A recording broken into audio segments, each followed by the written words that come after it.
Great. So, so as we said, we're delighted to have Dr. Robert K. Winters and GAVIN-GRENVILLE WOOD as well, obviously with me each week. So making sure that we bring hopefully some great speakers to you guys throughout the series of the next Wednesdays. Doc, how are you doing today? Yeah, good morning. Thanks, Stuart. Good morning, Gavin. Good morning, everyone. I see, a lot of familiar faces there, and Chris Parker and Yana and everybody. It's good to see everyone. And welcome. This is going to be the sequel to David's first venture in Under the Hat, but I'm going to do my sequel, and this is going to be called Under the Hair.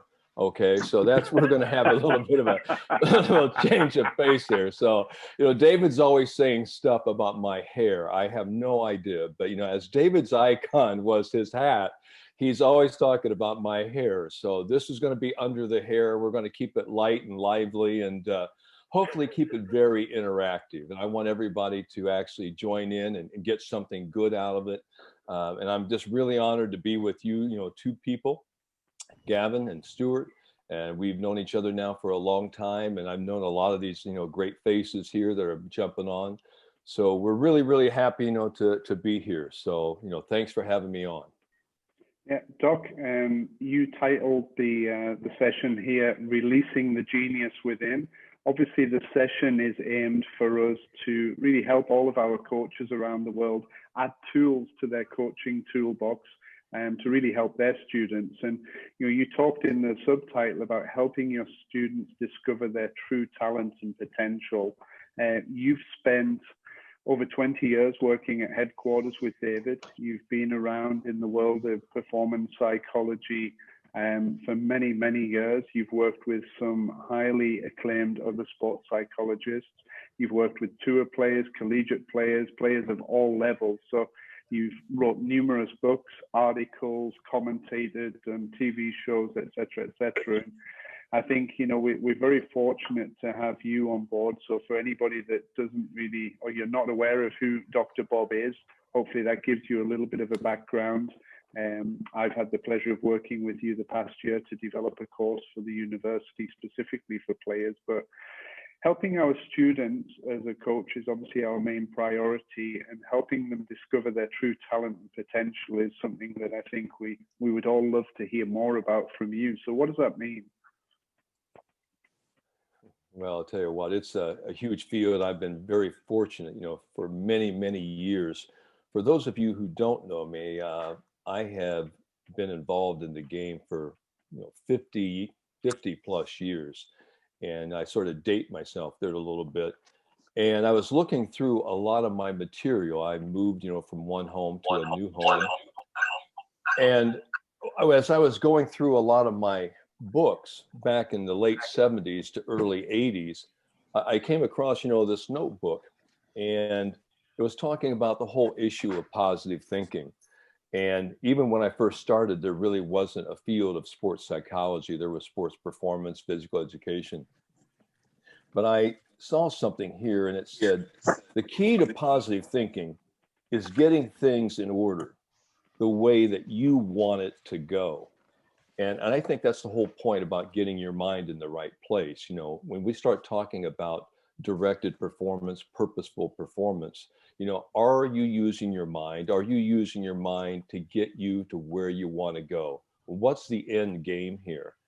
And I think there's a great commercial now. I think it's Michelob Ultra has a lot of different, athletes on there, Brooks Koepka, Serena Williams, all those. And they were talking about this end game. And they're saying maybe, the end game isn't what it's all about. Maybe it's the joy of just playing the game. And that's really sort of what I've been working on for a long time. And so I just really want to start off here with a little story. Many, many years ago, I was playing on the Ball State University golf team. It's a Division I school in Indiana, from Muncie, Indiana, the Ball State Cardinals. And we were a top 20 team. This is back in the early 70s. But I had the pleasure of playing, for Coach Earl Yestingsmeyer. And I come from a player's perspective as well here, talking to you as a coach and as a sports psychologist. But I was 20 years old, and I had the opportunity to play right alongside, I think, one of the world's greatest putters I'd ever seen. Now, I've had a chance to talk with Brad Faxon and Larry Mize, Ben Crenshaw, Dave Stockton, the best of the best. But this kid was absolutely phenomenal. He made everything. The reason why I'm telling this story is that his name was Michael Ray Hacker. His name was Mike Hacker. Now, that's a great name for a golfer, all right? That's a great, icon. And so one day we were practicing at Green Hills Country Club, and the head pro there was Don Padgett Sr. Now, those of you in the PGA may know that name. Don Padgett was one of the greatest, most influential PGA presidents of America back in the 70s, 80s, and 90s. And he was the head pro at Green Hills. Well, I was out working with Mike, and Mike Hacker could make anything he looked at. But one day we were practicing, and he looked at me and he said, Bobby, he goes, gosh, my putting's not good. We've got a tournament coming up here in 5 days, and I just haven't been making anything. Now, I mean, when this guy wasn't making anything, he wasn't making 20 and 30 footers. He would make them regularly. I mean, without any effort at all. And so I actually went through, and I thought I knew a little bit about, putting the game. And I've, sort of, been a student of the game for a long time. And I was telling him, some really good, positive information, things that would really help him. Didn't seem to, to help. So I said, I'm going to go in and get, Don Padgett, come out here and take a look at you. And Don Padgett, had a son, Don Padgett Jr., played IU, went on to play on the tour. But Don Padgett had a keen eye, and he was an old country fox. And I went in, and he was the secretary treasurer of the PGA of America at that time. It was a dual title, and he was next in line to become the PGA president. And he was so busy. So I went through and I knocked on his door. And he goes, who's there? And I said, it's Bob Winters. And he goes, what do you want? And I said, Padge, I said, I need to talk to you. It's pretty important. He says, come on in.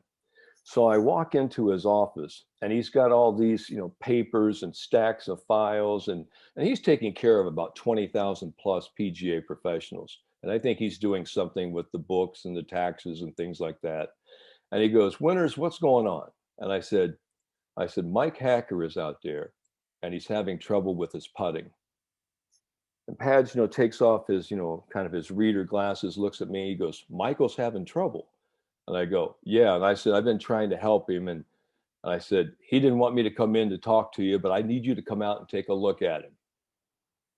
And so Padge looked at me, and he was looking around his desk, and he goes, well, I haven't got another damn good thing to do here this morning. Let's go out here and see what I can help Michael with. So he walks out with me, and he looks at Michael. Mike's on the putting green. And he looks at me and Michael, and he goes, Michael, your pal Winters here says you're having a trouble with putting. He goes, what's going on? And so Mike Hacker goes in, he starts talking. He goes, well, Mr. Padgett, he goes, I just haven't been making anything. I don't feel very confident, over the ball. And Padge, kind of puts his hands in his pocket, and kind of looks at him. He goes, well, okay, well, tell me what you're trying to do here. And he started talking all about delivering the ball and about his stroke and hitting it solid. And he said, well, just go roll a few for me, Michael. Let me tell you what I see. And he didn't really say very much at all. And so Michael gets up there, misses one right, misses one left, one short, one long, a lot of cluster errors. And so Padge looks at Michael. He goes, Michael, what are you trying to do with this putt? And he goes, well, I'm just trying to really get it started on the right, ball roll line and hit it solid and give it a chance. And he said, Mike, he goes, where do you want the ball to go? Mike says, in the hole. He goes, yeah, I haven't heard you say one thing about the ball rolling into the hole. He goes, now cut out all that other nonsense and just step up there and do what you do. You know how to roll this ball, but let's really think about where you want the ball to go. Roll it into the hole. And Michael goes, okay. He says, so don't be thinking about any of the other stuff, just that. And that's all he said. Mike, gets up and rolls like a 12-footer in the hole. He says, do it again. He goes over to a different spot, rolls in a 15-footer, boom, into the hole. And God is my witness, he made two more from about 20 feet, just boom, all four in a row. And so, Padge looks at him, he goes, now, Michael, isn't that a hell of a lot simpler than all the other stuff you're doing?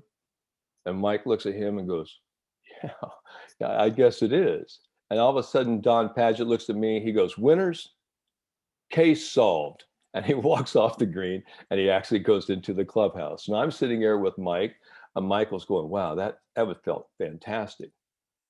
Now, me being working for the National Enquirer, I had an inquiring mind at the time. And I'm sitting here going, what the hell just happened? I mean, I didn't really hear anything really all that special right there. It sounded so obvious, so simple. And so I went back in, to see Don Paget. I go back, I knock on the door. And he goes, who's there? I go, it's Bob Winters. Now what the hell do you want? I go, can I talk to you for a second? He says, come on in.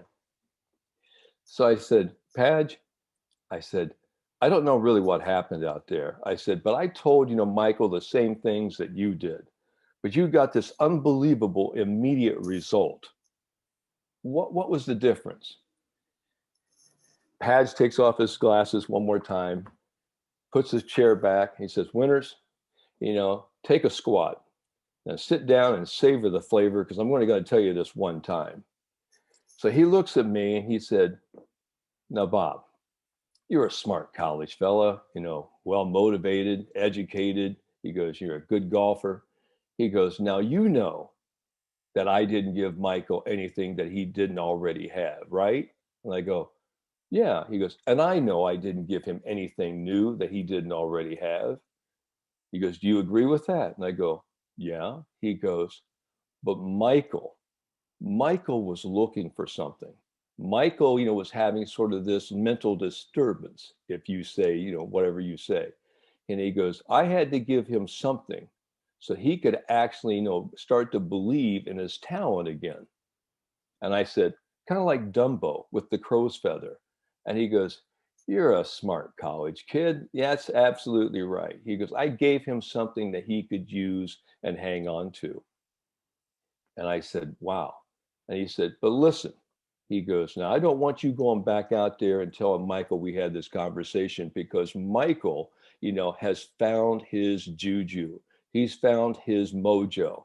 He goes, he knows what he needs to do now. You understand? You follow? And I said, yes, sir, I do. He goes, and Bob, remember this right here, and he's pointing to his temple. This right here is 100 times more important sometimes than this. And he starts, doing with his grip. He said, because this tells this what to do. You follow? And I said, I follow. And he says, now get the hell out of here. I got work to do. And so I shut the door. And as I shut the door, I went, out on the putting green. And later that day, I went to the student center. I went to the administration office, and I changed my major from a speech and theater major to a physical education major with, psychology minors and business administration and speech and theater. So I changed everything. But that day, just that moment there with Don Paget, that teaching, coaching, learning moment for me just put a light bulb in my head about how important your mind, your attitude, your personal playing philosophy really is. And really, what did I really learn from Don Paget? The first thing I learned is that here's a great coach, and he had powers of observation. He didn't really make any quick assessments. He was just kind of wanting to hear what Michael said. The second thing, he knew Michael was a really great putter. I think that's one of the reasons when he said Michael's having trouble putting, I think that really alarmed him, because he knew that Michael was a great, great putter. And the third thing, and I think this is really important for all of us, is that Don Paget didn't overcoach Michael. I think that's something that a lot of coaches do. And I think that's one of the things I've learned in my 45 plus years doing this, is that you just don't overcoach really superb talent. You give them something and you reveal their genius. And that's really what, today is all about, helping people unlock their talent, even if they don't even know how much of a genius he or she is. And so when I actually, start thinking about, that day, it just sort of led me into a whole new world of discovery about helping people. Because as I was helping people, what I didn't realize is that I was helping myself. So I've always been under the philosophy about golf psychology, sports performance, whether it was sports vision, motor learning, or whatever field I was into. It was about doctor, heal thyself. Because if I could make it work for me, I could make it work for everyone else. And I think that's really what players understand. They know that you know what you're talking about, and they know immediately if you don't know what you're talking about. So for me, it's always about me knowing the most I possibly can about how I think, how I teach, how I coach. But it's also important for them to know how much I care about their success. And I think that's, a really big part, of really what has made, me and David get along so well, because we both have this passion, this love for helping students become, the genius athlete that they want to become. Yeah, Doc, a great story and a great history to kind of how you got into doing what you do. I know we've got a couple of questions come in there. If anybody does have a question, as Gavin mentioned, just post it in the chat box, or there's a button on the screen. You can raise your hand and you can ask the questions yourself. But Gavin, I know you kind of had a question when we were chatting earlier for Doc, a little bit more around the junior side of the game. It'd be great if you wanted to start us off with that, and then we'll have some other questions from everybody that's on the call here. Yeah, I think the power of the mind is an important topic, and how we apply today's topic to coaching young children. I know you've got a great story, Doc, about your niece, I think, yes. which kind of highlights how, or one of the strategies that we can employ really with the younger kids. Well, Gavin, I think, you have done just an unbelievable job, with all of these Leadbetter kids and really helping, spearhead this great program. The funny thing about, children is you don't really have, to almost teach them anything, teach them how to play. They already know how to play. And I've always used the acronym PLAY, P-L-A-Y, with all of my senior players, mature players. It means perform like a youth. I mean, children have this childlike innocence. There's this carefree confidence. They believe they can do anything, and they go ahead and probably do. And even if they do it poorly, at least they're having fun doing it. And that's where we get, the first three letters of the word fundamental. And for me, it's always been fun, mental, and that's really what kids, do. They have a lot of fun. But I want to get to this story. And thanks for, mentioning it to me. So I had, a niece, her name's Meryl, and she was a real cutie. And many, many years ago, in Muncie, Indiana, by the way, where, she grew up, she was in her third grade elementary class. And she was telling her teacher about her Uncle Bob, who was a sports psychologist or whatever she said it was. She couldn't pronounce it. And she said, well, that'd be kind of nice for a show and tell. So I thought I was going to go in and talk to about, 25, 30 kids. Well, they had all of this Muncie Northside Elementary 4 or 5 grades. So I had, a room, like a small gymnasium, about 150 kids that I was going to talk about who I was. So my niece introduced me as, this is, Dr. Bob Winters. He's my uncle. He's a sports. And she looked at me, she goes, what are you again? And I go, hey, just say, I'm a good guy. I'm a coach. She goes, here's my Uncle Bob.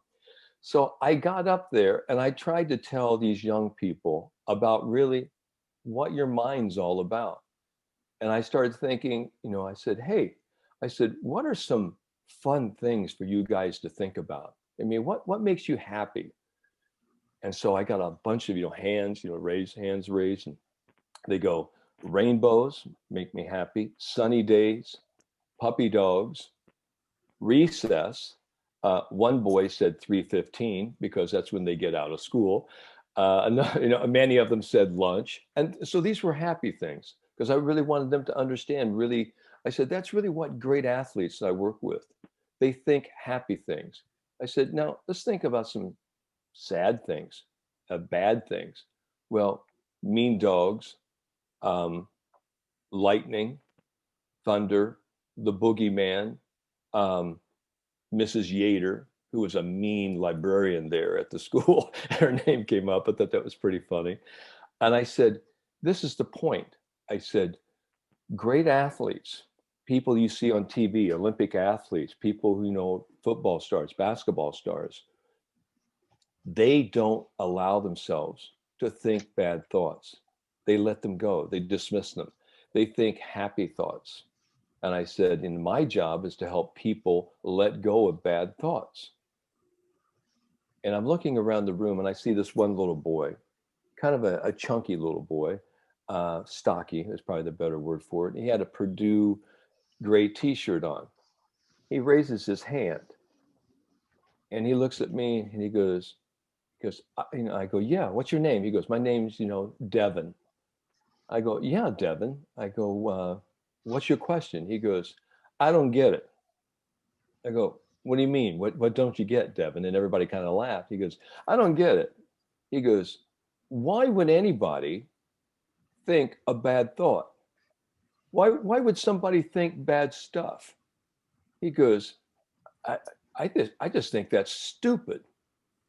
And right there, out of the mouth of babes, was pure genius. And so when we start thinking about this, I mean, why would anybody, consider a negative thought? Why is it that we have these bad thoughts? And he goes, I think that's just dumb. It is dumb. It is dumb to think. And I'm sitting here thinking, where do we learn all of these bad thoughts? Well, we learn them as we go through school, as we go through training. We learn to become fearful. We actually have spelling, quizzes, spelling exams, and the paper that we get back, has, you missed 4 in red at the top. And we talk about all the things that we did poorly rather than all the things we did well. So I think we learn fear and we learn rejection. And even though you can talk about feedback all you want, I still think that's where, it comes. And as we get older, and we go from, mommies and daddies, prince and princesses, we now, get surrounded by our peers, our colleagues, our pre-teens, our adolescents, and they become the spheres of influence. And then they actually, are on the playgrounds. And then they ask questions like, who do you think you are? You're not that good. You think you're better than him? You think you're better than her? So we get a lot of challenges. We get a lot of, comparison going on. So I think we kind of learn fear that way. So I think, one of our, goals, as, great coaches is to help eliminate the fear. In fact, that's really what the whole premise of sports psychology was based on, just not to make people better, but to help them to deal with their self-imposed, their limiting thoughts, their doubt and their worry, so they could actually free themselves up and become unbelievably great, or as great as they think they can be. So that's really a great story. Think about that. Why would anybody think a bad thought? I think that's dumb. I thought that was just genius. And that's really the childlike mind. They don't really think about that bad stuff. And even when, think about, you go back to when you were younger, all you wanted to do as a kid, it doesn't matter, really, if you played or you were the first or second, third person picked on a team, you just wanted to play. You just wanted to be out there. And like I said, the worst position sometimes for a young kid is no activity at all. You're sitting on the bench. And what can you learn from sitting on the bench? Well, there's a lot you can learn from sitting on the bench, but tell that to a 7, 8, 9-year-old. All they want to be involved. They want to be part of the group. They actually want to play. So, take that for what it is. I just thought it was a great story because what we realize from that story and what the literature suggests loud and clear is that bad is stronger than good. That's why bad thoughts creep in. They just stick to us. They leave emotional scar tissue in our brain. And if you think about it, if 4 people said, wow, you are the hottest thing since sliced bread, and the 5th person said, I don't think so, which one would really stick in your mind the most? It's the one that didn't think you were the hottest thing since sliced bread. And so that's kind of really the power of, negative thinking. We always talk about the power of positive thinking. And a lot of people think that I'm a very positive person. I am. I try to be very optimistic, but I tend to be very realistic as well. But no one really talks about the power of negative thinking and negative input, negative feedback, and negative narratives, negative scripts in your head. No one talks about that power. And that power is 10 times more powerful than the positive stuff. And that's why people like myself are going 100 miles an hour trying to get other people who are going 0 to 10 miles an hour of negativity. We're trying to get them, up to speed and help them become a little bit more learned optimistic. So if that answers your question there, Gavin. Yeah, very good. I've only deliberately quit playing a round of golf once in my life, actually, and it's very much in line with what you're saying. And Adam Lewis, before you start laughing, this was before my shanking days when you last saw me play.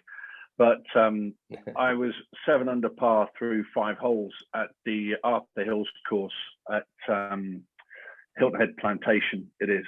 And I quit after 5 holes because my brain told me that I wasn't going to get any better. And so I just had to walk in.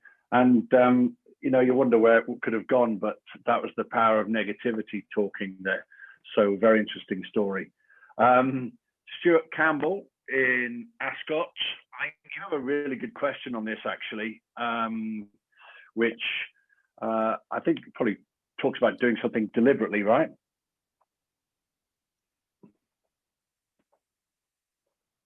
Hi, Stuart. I can't hear Stuart. Okay. Hi, Dr. Bob. Nice to see you, sir.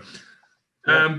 One of the things I've been sort of exploring is the whole word acceptance. Now, I think in golf, if you're asking golfers to be positive and think all these things, it can actually be quite exhausting.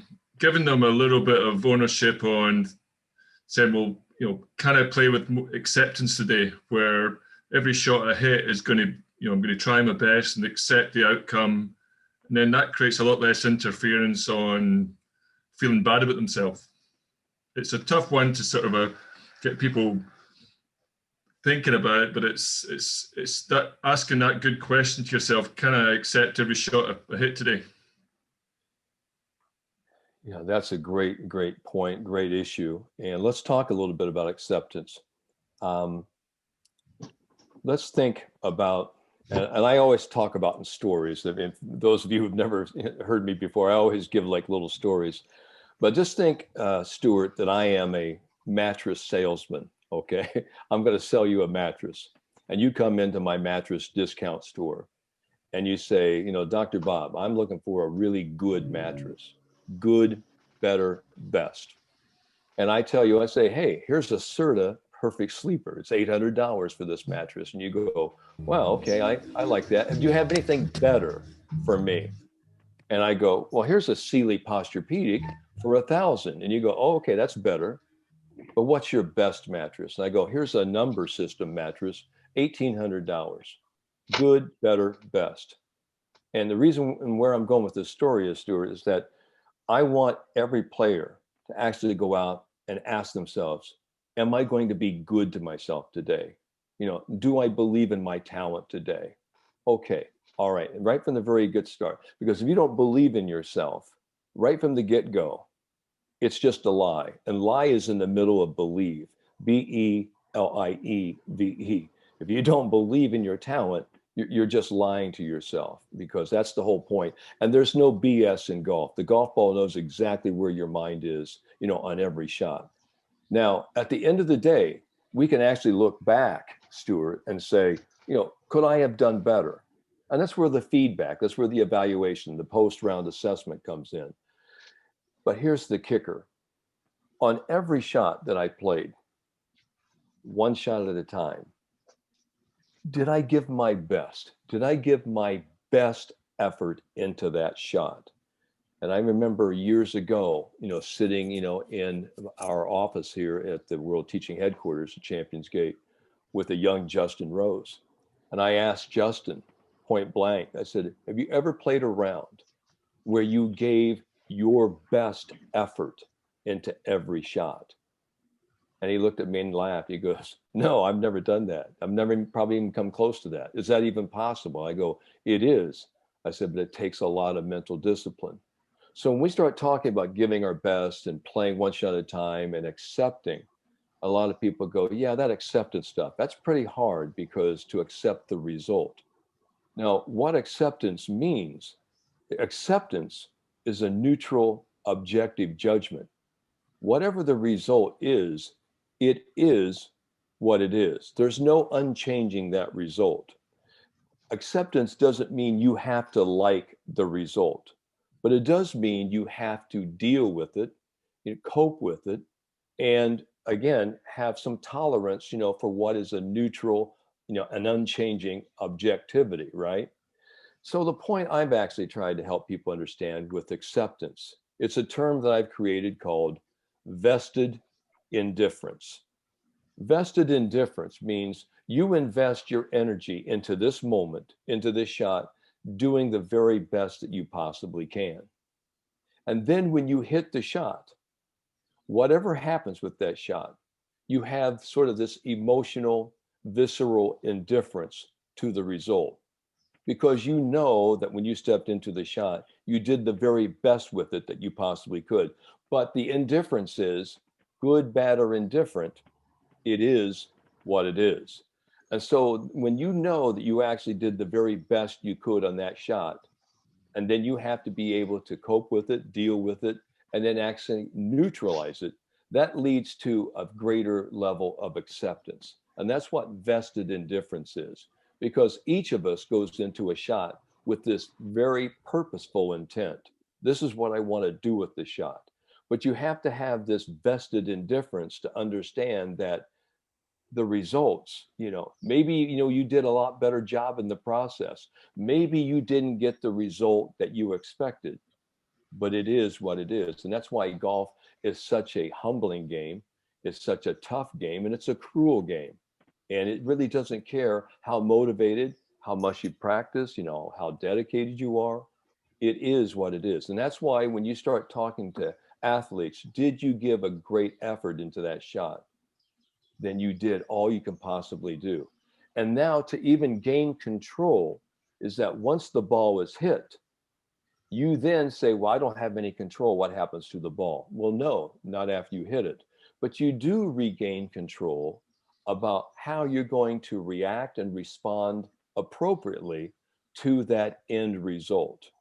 And when you can do that and accept it and package it and put closure on it, and like the Lion King, Hakuna Matata, put it behind you, you can move forward into the next shot and play the next shot with renewed vigor and enthusiasm. And that's really, what I think about acceptance. And it's a tough thing to learn, but the sooner they understand that, they have vested great, purposeful intent into the shot, and then whatever happens, they can actually deal with because they knew their intention was solid and positive and purposeful. I think that's, a way I would explain acceptance. Yeah, and I think as a coach, sorry if I can just come in one last thing here, that we talk about, being positive. It's almost like, can you be prepared for the chaos that the game's going to give you today? That's almost what you've really got to ask yourself. Can you be ready to cope with that bad shot? Are you ready to cope with three putting? It's not about being positive and walking down the fairway with a big smile. Yeah, I've never told any athlete to be positive, because I've had, people who said, you just need to be positive on this spelling test. And they come home, they miss 7 on the test. And they go, Johnny, I thought I told you to be positive. And Johnny looks at, his dad and goes, well, Dad, I was absolutely positive. I was going to flunk that sucker. All right. So I've never told anybody to actually be positive in that way. I've told them to be very specific, to be purposeful, but also understand that game, it isn't a game of perfect, to quote, one of my great friends, Dr. Bob Rotella and mentor. It is, a game of adaptation. It is a game of understanding that you will make mistakes. And I think, it's what Hogan said, the person who makes, the least mistakes is usually the guy or gal who comes out on top. So I think that's something that we have to almost prepare our students with. And we strive to be as perfect, as excellent as we can. But I think we also have to embrace our humanness to say, yes, I think we will make some mistakes, and let's just keep moving forward, and let's just see, how well we can play. And that's the whole point about excellence thinking. It's just the pursuit of being excellent to yourself. So that's a great, thanks. Thank you so much for answering my question. Sorry, guys, for taking the time up. No, that's fantastic. That's right, Stuart. We'll send you a bill later.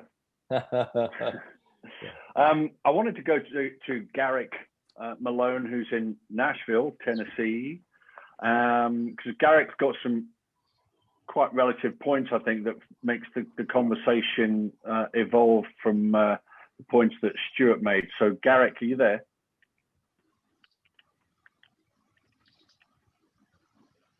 It's a long way away, isn't it, Nashville?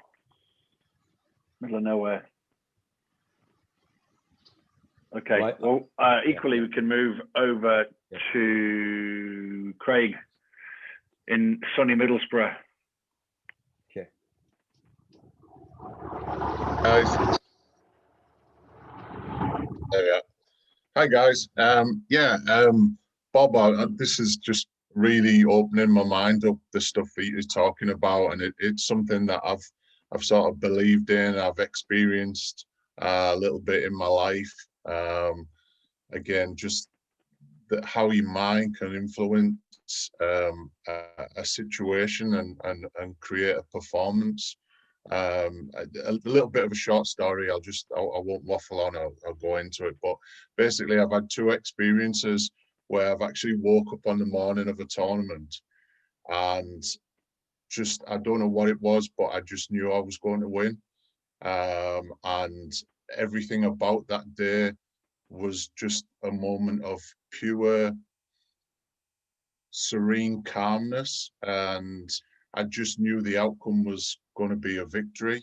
And again, I guess it's hard to explain it, and I know my friends and even my wife to an extent laughed the two times that I woke up, because I got out, I got my suit out, I got everything ready. My friends came and picked me up. They were going, "Why have you got your shirt and tie and your jacket with you?" And I said, "Well, I'm going to win today." And they were like, "Oh, okay." But even when I said the acceptance speech after winning, I mentioned that I knew for some reason that I was going to win today. And even if I got out of position on the golf course, I had that serene calmness that I still knew the outcome at the end of the round was going to be a victory. Can you explain that, or is that just the mind just being open and making it happen? Well, congratulations to you on your success, Craig. That's fantastic. Well, a lot of people have sort of what we call a deja vu experience. They've been here before, or what we call an extreme knowing experience. And the deja vu experience is a real phenomenon. But the problem is that most people have a deja poo experience. This same shit has happened over and over again, and they have that experience. All right. But here's the point. I want you to understand this. I think it's Jack Nicklaus said it best. And I had a chance, to be the mental game consultant for the Golden Bear Tour with Jack, sponsored in Southern Florida back in the mid 80s to late 80s. And I asked him about, do you believe that every putt can be made? And sometimes, have you been over a putt and did you know you were going to make it? And he goes, "Yes, Bob." He goes, "I knew some putts I was going to make it. And especially on the last hole, the last day," he goes, I don't know. Sometimes it was something that happened. He goes, "But here's the point. In order to get to knowing sometimes, You have to believe. Sometimes I didn't know that I was going to make the putt. I didn't know I was going to win the tournament, but I believed that, if I gave myself a good chance, I could actually come out on top, quite a bit. So that whole notion about believing and knowing, I think it's a very, very powerful agent. Sometimes we don't know we're going to win, but we have to believe and have, the knowledge that we are capable of winning. So, I've heard, of this, from even, the greatest of the greats, Craig. So you're experiencing something that I think a lot of people, if they would just unlock, their self-imposed limitations and just give themselves a chance to really free it up. And that's the whole point of really what I do, is helping people unlock that. You said that was the first time. You said you had another story. What was the second story? No, I had two instances. I had two tournaments where this is, it's actually happened, and it's the more, like you say, and I share this with my students because I try to get everyone to be of a positive mindset. That, again, if they get these feelings of is it optimism? Is it? It was something that was, it was beyond optimism. It was, like you say, it was just such a powerful experience. And like I say, I've just tried to share it with everyone because it just shows you what your mind can elevate you to a performance level that maybe isn't above where you should be at. But it's hard It's to funny. explain. Well, it is hard to explain. And I think all of us at some time have had what we call these superior peak performance rounds. And some, are a little bit different than peak experiences. Sometimes we feel as if, time, it's suspended. It feels like we can do no wrong. Some people would say that's the ultimate feeling of confidence, because confidence, you have no fear. Everything's going to work out. And that's why people love this feeling of ultimate confidence, because it isn't that you believe and know that you can do something. That's, sort of that logical side of your brain going, yeah, I have the tools. I know I can do this. I've done this before. But it's that visceral part, that emotional part. It's that other, it's the right hand cross. If this, I know I can do this, is, part of confidence, the right hand cross is, I'm powerful. I'm almost immortal. I can't screw up. And that's why people love to feel confident. It isn't so much they, don't believe in themselves. It's that they feel that everything's going to work out, and everyone wants to have that feeling. And that's really, what I try to help people develop, is that feeling of being very powerful and being able to free it up and giving yourself permission to play as well as you possibly can. And I'll tell you what, it's a powerful, powerful tool when you start to unlock that. Because, think about it, Craig, and everybody here, that's teaching. If you went out and taught and played, and you said, hey, everything is going to be unbelievably great today, everything's going to work out, what would be your feeling? What would be your mindset? If you go out and just hit one just straight left off the tee into the woods, and you go, no big deal. Today's going to be my day, and I'm going to go out and create a hell of a day today, and everything's going to work out okay. At the end of the day, and you knew that everything was going to work out, what would be your mindset, going through the entire day? It's so liberating. It's so freeing, because once you actually get to that, level of just total freedom, it is, an acceptance. It's an acceptance that I'll make mistakes, but whatever is in my path, I can handle it. And when you say I can handle anything that comes in my way, that's when you have total freedom, total, what I call total performance power, is that, I'm in control of me. And if it is to be, it has to begin and end with me. Let's go. Let's go play. And I think that's really what we're trying to do for our students, is give them the freedom. Hey, you're going to make mistakes, but it's okay. It's okay. Let's go out. Because if you're not, failing, if you're not falling down, you're not pushing yourself. You're not stretching yourself. So this whole notion about, failing, falling down, I was, to Gavin's point, when little kids, they're out there running and whatever, and they're falling down. and they're in activity, you know, a lot of times they'll look over at their parents, you know, to kind of get their parents' reaction. The parents, you know, are, hey, get up, you're okay. Oh, they'll get up and go. But the parents are sitting there going, oh, you know, all of a sudden, you know, you'll see, you know, the little, you know, boy or girl, they'll start to cry. They take our cues from us. But if the parents weren't there and the little kid falls down, you know, they aren't out there going, oh, damn, I've fallen down. This is the 4th time I've fallen down. Ooh. And they're having a pity party out there. No, little kids don't do that. Little kids brush themselves off and they get back into the activity. So I hope that answers your question, Craig. I'm glad that you've had these experiences, because these are something that you can really share. And then, you know, when others start to have those same experiences, you go, yeah, yeah. And that's where you have this empathic, you know, connection, you know, with your students, which I just think is just huge. Yes, I love, thank you so much. Thanks for that, Bob. That was awesome. I love the Dave Stockton's take on putting, which he's got a book, hasn't he, called Unconscious Putting.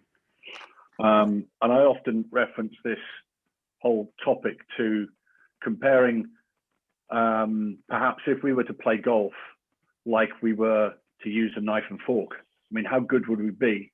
Because we don't think about how to use a knife and fork. We just literally just pick up the tools and put the food in our mouths. And the analogy being that you put a ball down, you choose the club and you just hit it.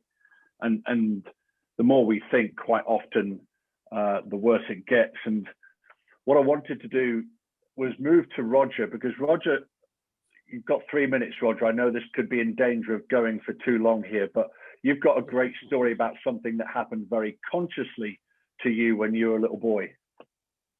Okay, can you see me? Because I'm only small. I'm on a high chair. So I've noticed I'm the smallest. Anyway, this was playing at my home club many years ago when I was 14 years old. We're talking of 50 years ago. And basically, there were 3 tour pros I'd seen playing ahead of me. And the course was busy. We got to 6th hole, par 3 uphill. And they all hit the green. And as I walked to the tee, said, "Guy, you know, Roger, you know, or whatever your name is, do you want to come join us?" I said, "Can I?" "Yeah, come along." So I played the next 13 holes with them. They all hit the green. We couldn't see where the balls were. And as we walked up, one of them said, "I'm going to birdie this." So it's a Spartacus moment. The next pro said, "No, I'm going to birdie it." The next pro said, "I'm going to birdie it." And I said behind, "But I'm going to birdie it as well. I'm Spartacus." So they had a good laugh about that little line. We all birdied it. And from that moment on, I've used that in my teaching with the kids. You're Tiger. You're Fleetwood. You're Patrick Reed. Say it. You're Reed. You're Fleetwood. You're Spartacus. And we have this fun thing. And it's amazing the reaction we can get. Yeah. That's it. 2.5 minutes, Gab. Not bad. Well played, Rod. What do you think, Doc? Well, I love, you know, the reference to Spartacus, because when they're asking, you know, who was, you know, the slave leader Spartacus, you know, all of his, you know, friends and all the other warriors stood up, go, "I'm Spartacus, I'm Spartacus." Everyone, that's, you know, he's quoting, you know, a great movie. That's a wonderful, wonderful story, Roger. Well, the point of it is that, you know, little kids have great mirror, you know, neurons in their head, you know, like all of us do. And when we actually see a great player, you see little kids, they have this great motion. I remember how many of us have actually, you know, watched, you know, superior players, and we actually watched them on TV. And then we went outside when we were little kids. And I remember, you know, watching, you know, Arnold Palmer on TV when I was younger. And I would go outside and I would actually start swinging like Arnie. I would actually have that, you know, little hold off at the end, or, you know, Tom Watson. And you go out and you actually sort of replicate, you know, that mirror neurons. You actually become, you know, that person, that swing. It may not be perfect, but it's a pretty good, reasonable facsimile. And I think that's, you know, a great thing. But here's the thing I would say to that, Roger, because I am, you know, we had that, you know, whole Tiger Woods, sort of that mass market program. I am Tiger Woods. I'm Tiger Woods. I'm Tiger Woods. And I thought, you know, for myself, I said, I wonder what Tiger Woods does. Does Tiger Woods go in his house and goes by a mirror and goes, "Hey, damn, you're Tiger Woods. You're Tiger Woods. Hey, you are Tiger Woods." And I think the point of it is, I think that's the way all of us have to get, you know. So I'm Roger Shutt. I'm Roger Shutt. Yeah, I'm a Roger Shutt. No, Each I am. one of us. I am. Yeah, you are Roger Shutt, and everybody can be. Who else is Roger? I was this I'm morning. Roger. Yeah, I'm Roger. But the point of it is that you honor yourself, and you want to have your students honor themselves. Say, listen, what happens? Why is it that people get to be successful? And I think, what happens, especially, in this field of golf, we actually play and we look around, we're up and down, looking down the tees and looking at who's here, who's there. A lot of us are already comparing, and we're already sort of playing who's the top player here. Am I playing for second place? Am I playing for win? And the point I'm trying to get is, put all that stuff aside, honor yourself. Let's go out. It's not about you versus all these other people. It's about you really, delving into your own greatness. How good will I allow myself to be today? So you're really not comparing yourself to anyone else. You're comparing yourself to your own standards for excellence and success.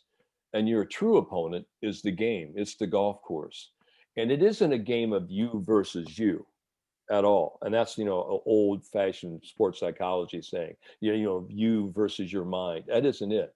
For me, it's always been about you for you helping you, making a heart there, you helping yourself, giving yourself the stuff that you need. And a lot of people say, wow, the stuff you talk about sounds a lot being very selfish.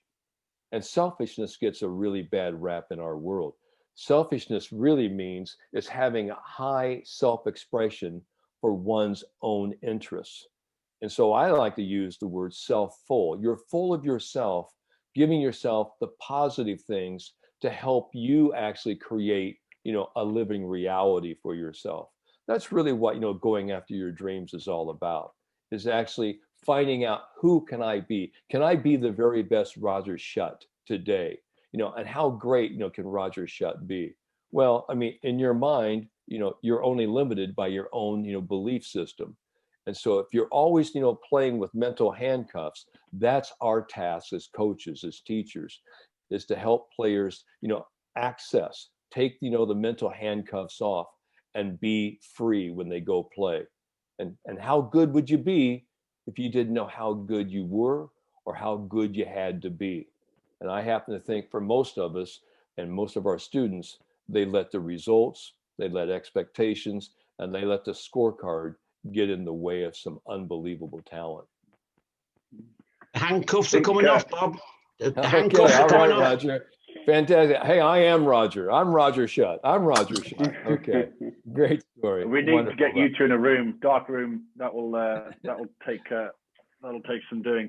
Adam's got a really good point actually on this topic, and it does come down to self-belief. Adam, what was your point? Yeah, what's the sort of thinking about, as you've been talking, the difference between managing someone believing in themselves, but yet managing their self-expectations. So a lot of people believe in themselves that they're capable of more than they're actually capable of, and it's managing that self-expectation on the course to stop that negative spiral. I was just wondering what's kind of the thoughts on that. Wow, I've had, some huge discussions, with a lot of different, people, and people are saying, is it possible that somebody is, they think they're a lot better than their actual competency, their actual skill level.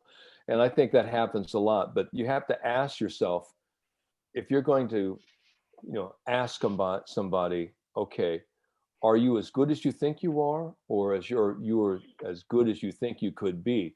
So the point of it is, if you're going to error, I guess, I think the greatest error I see is people not believing in themselves, not believing they could do something. Very rarely do I have somebody who really just, I can do this. And then we actually have to sort of set some, I would say, some realistic, issues here and say, hold on here. You say you can do this, but I've had, a couple of students right now who, their parents, think, this, young man, the young woman, is the next Tiger Woods, the next Annika Sorenstam. Yes, but I said, we have to sort of temper those expectations, because what happens, you set up these expectations, Adam, and when your results don't equal or match those expectations, what happens? We become frustrated, we become discouraged, we become angry, because the imagined, experience that we want to have and the actual result, we have an expectation gap there. And so I think it's really important that we kind of manage these expectations and say, okay, what's the reality here? What have you done here? And so let's sit down and let's actually say, this is really what I know you can do. But see, when I talk about expectations, I'm talking about letting go of the expectations of score, of results, of, even, swing performance. Because really what happens is that, for great play, and I've been talking about this for a long time, great players, when it's time to go play, they give themselves the freedom to go out and play with what they have. Some days we don't have it as much. And people go, well, what if I'm playing like crap? What if I just don't have it? And I always tell them this, and this is really what I tell them. I go, well, you've got to make the very best crap sandwich that you possibly can. And at the end of the day, you sit there and go, that's the best I've got. Because when you do the very best with what you have that day, then whatever you have, there it is. And you have to be able to accept it. You have to be able to live with it. We can learn from it. But when you talk about, expectations, what are you actually saying, Adam? I want to get a discussion here. So you talk about managing expectations. Give me a little bit more input here. There's just, I suppose for me, it's the classic 18 handicapper scenario. When you're out on the course lesson with them, they make a very good scrambled bogey, and then they're complaining about a shot that they made down the hole that's caused them to make the bogey. And you're thinking, hang on a minute, you've made par for the hole, and you've got up and down from position, which is excellent, but you're complaining about a shot that you made halfway down the fairway. And it's managing all that side of the actual playing side of the game rather than anything else. It is, and one of the things you have to, always, reinforce is that look at all the things that you did well. I don't know how many of you have actually ever gone to Big Mac and get like, sort of or McDonald's, get the Big Mac. But we always talked about, in sports psychology years ago in doctoral seminars about creating feedback in a Big Mac. So you have the bun and you've got, the 2 all beef patties, special sauce and all the other stuff. Then you got the bun at the bottom. But here's the whole point, I think, when approaching and giving, sort of feedback on the golf course, I think it's always important, to remind the person, hey, I think that was great effort. That's the bun. But here, you're actually missing, the boat here because you've actually hit some really good shots here. So what if you missed that one shot? You had a great recovery. He goes, well, listen, if you can actually just sort of understand that golf is a game of shot by shot by shot. It isn't looking at one isolated shot that's good or bad, or it's just, looking at this. It's a total. We're actually looking at your effort for the entire day, shot by shot by shot. Now keep up doing the good work, and that's the bottom bun. So we don't really want to put people in a defensive posture where they go, what's Adam trying to tell me here? So you also want to kind of help, it's always about semantics, isn't it? It's all about, how you deal with people. And especially you got an 18 handicap. Well, kudos to them, if they're actually saying, gosh, I think I can even be better than I am. But they have to, be, satisfied or, accept, that what they're doing is pretty good. And that we have to actually, learn to walk before we can run. So I think that's one way you can manage it. It's just, how you actually talk with them, emphasize the really good stuff with them. And when they actually start to talk about, well, I did this, I did that, I say, yes, but you recovered nicely. It's always getting to, the main point is that you will make mistakes. You're an 18 handicapper, but if you actually learn from this, you will actually drop that handicap and you'll start to play better golf. I hope that helps you a little bit.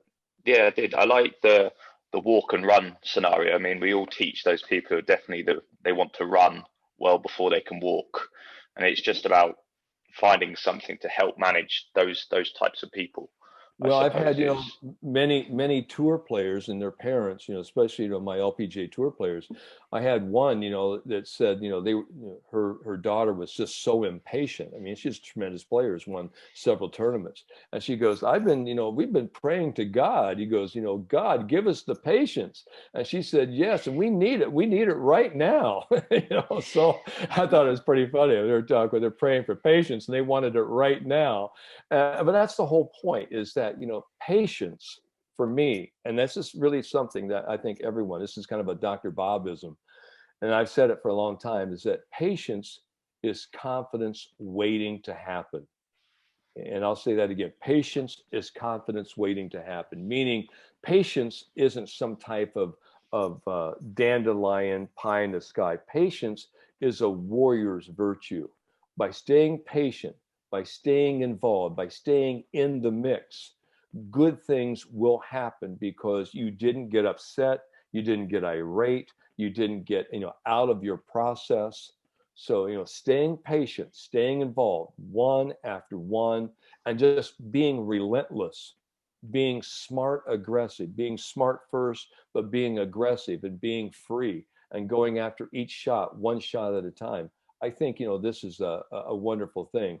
And I'll tell you what, it's tough to teach patience. It really is.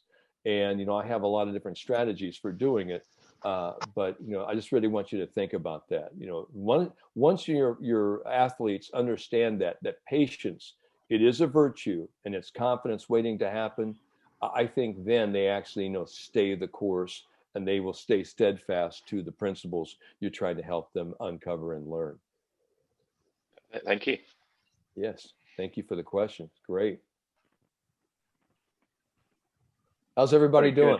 Good. Oh, good stuff. I think we can go to Garrick in Nashville. God bless him. He was trying to get the kids ready and kick them out the door to go to school, which was the problem before. So, yeah, go ahead, Garrick. Can you guys hear me? Yeah. Hey, Garrick. How are you doing? Hey, Bob. Doing good. Doing good. Hey, what kind of questions, like interview questions, do you use to help you understand what genius they may need to be revealed for that day? Like taking the handcuffs off, or they're not honoring themselves, or they're not being patient. What kind of questions would you use to help to get to the bottom of that problem? Well, Garrick, this is like peeling back an onion, isn't it? You just have to start, taking back the layers. But one of the first questions, I was just talking, with, college men's and women's team last night, and they have, their spring season starting up. And, the first thing I asked everyone, and I said, is everyone really ready for today?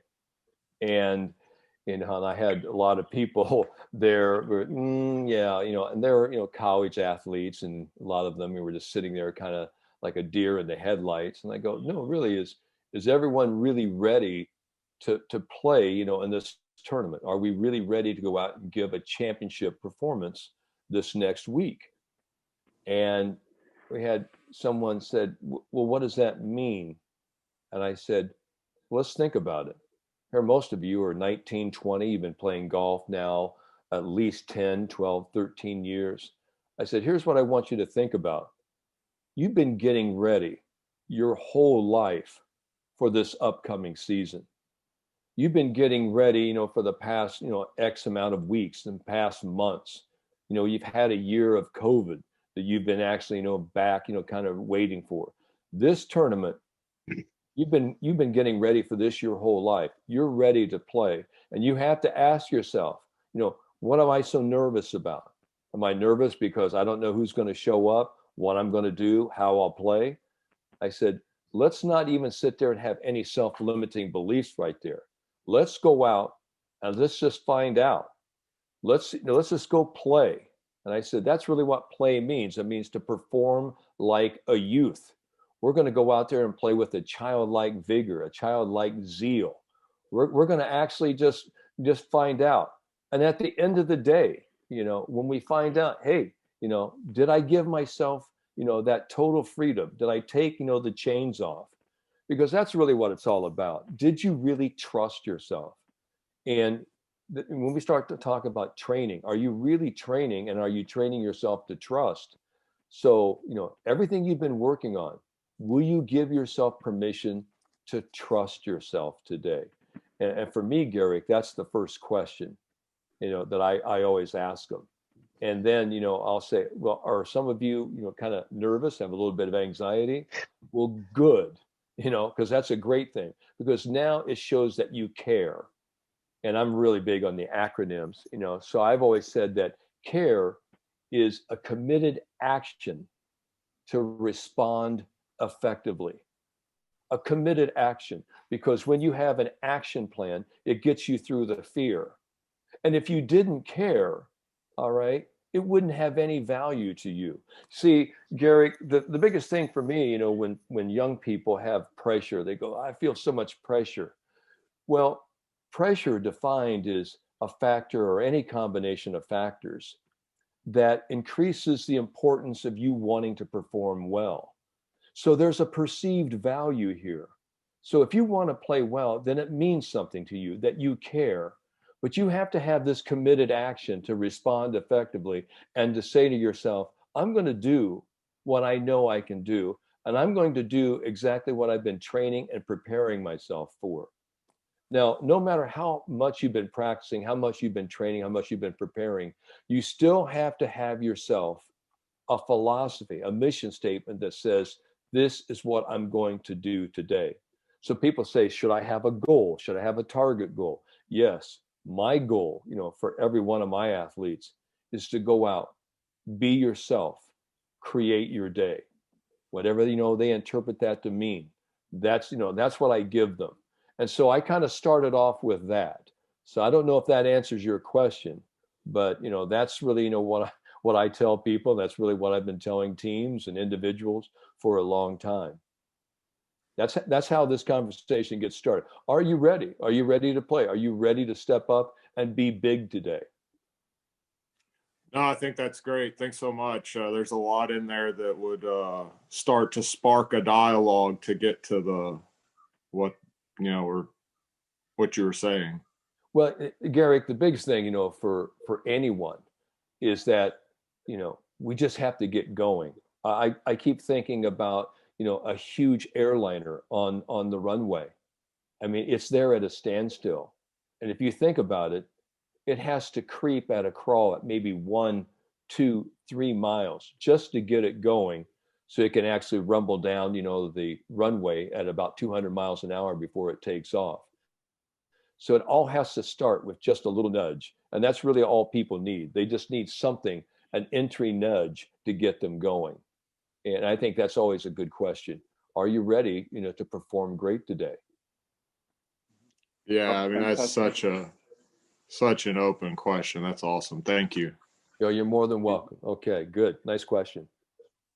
Yeah, we've had some great questions, and Doc, obviously you're so generous with your time. I think what would be great is to wrap things up a little bit, is for you to kind of give us some of your parting thoughts. Obviously, we have a team of instructors here that work around the world in different locations with different students as well, as some are more specifically focused in the kids world and the juniors. Some people are at resorts, some people dealing with more high performance elite amateurs and professionals, and some are teaching your regular golfers. But I think all of us as coaches, we deliver, maybe we know it or we don't know it, we deliver a lot of psychology just by the words we use and throughout our lessons and our approach. But if you had to give all of the instructors here one tip to improve their delivery of being able to increase somebody's performance or unlock their potential, what would it be from you?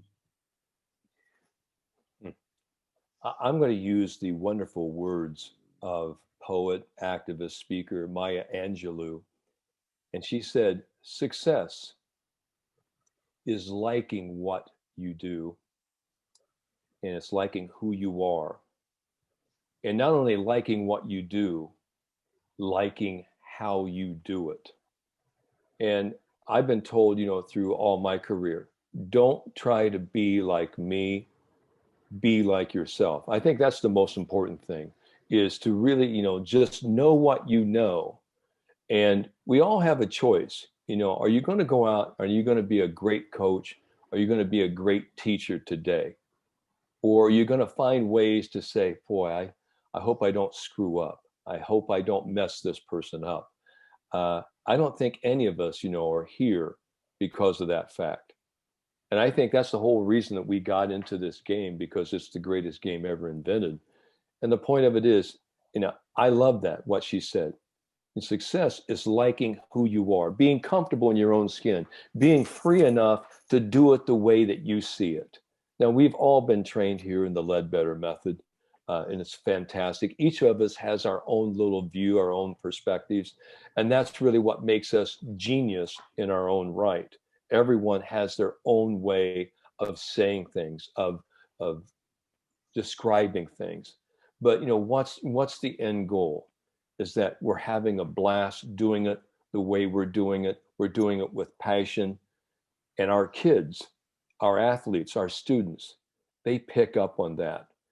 And what I really found out, in all my years, is that people really don't care how much you know. They don't even care if you have all the facts to back up what you know. What they do get is the feeling and the passion and your belief of what you're telling them. And they feed off of that. And so that's really what your personal genius is all about. It's really delving into your passion, being very honest with yourself, being comfortable in your skin, and doing things your way. Because if you do it with your way, you'll do it with passion, you'll do it with love, and you'll help a lot of people along the way. That's really what I would tell you. Fantastic advice, as always. Doc, we'd like to thank you for your time. You're always such a person that inspires everybody that listens to the calls. I know I've been fortunate to do enough sessions with you and Instagram Lives and work with you on your course that you developed for golfers for the university platform. So on behalf of Gavin and I and everybody on the call, we'd like to thank you. Obviously, this is week 2. Next week, we've got Gavin with a specific junior focus. Gavin, do you want to bring to life a little bit what's going to happen next Wednesday?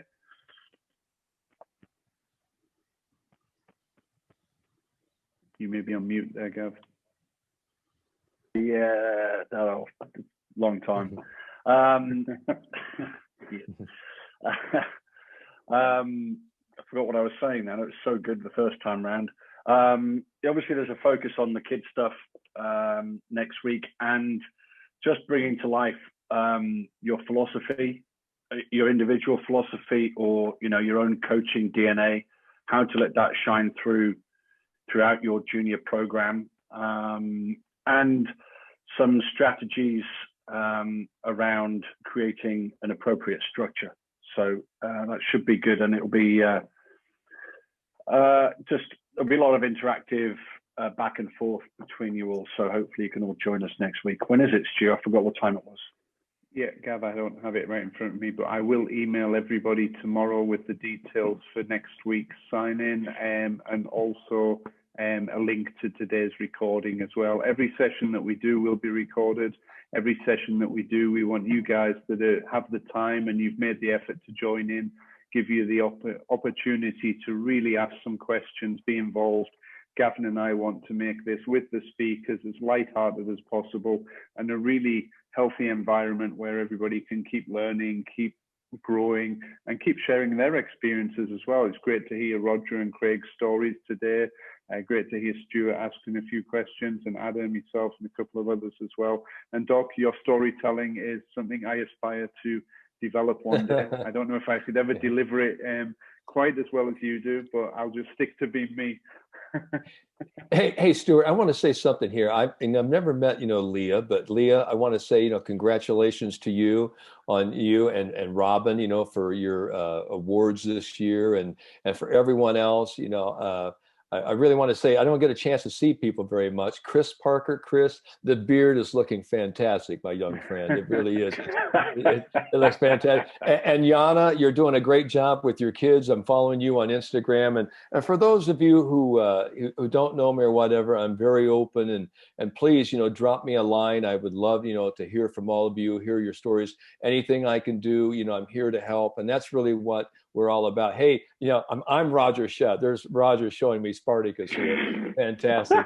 Yeah, great story, Roger. That's great. So I hope everybody had a lot of fun, and it's great to see Stuart and Barney and everybody here, today, and Jack and Alex Beasy here, and Kelly and Gary. I didn't know where Garrick's of Nashville, but I know they've been having a lot of cold weather. So hopefully your weather's good. Hopefully everybody stays safe, and always remember, the moment you change your mind, you change your game. Thanks so much, Stuart. Thanks, Gavin. Thank you, everybody. We'll see you next week.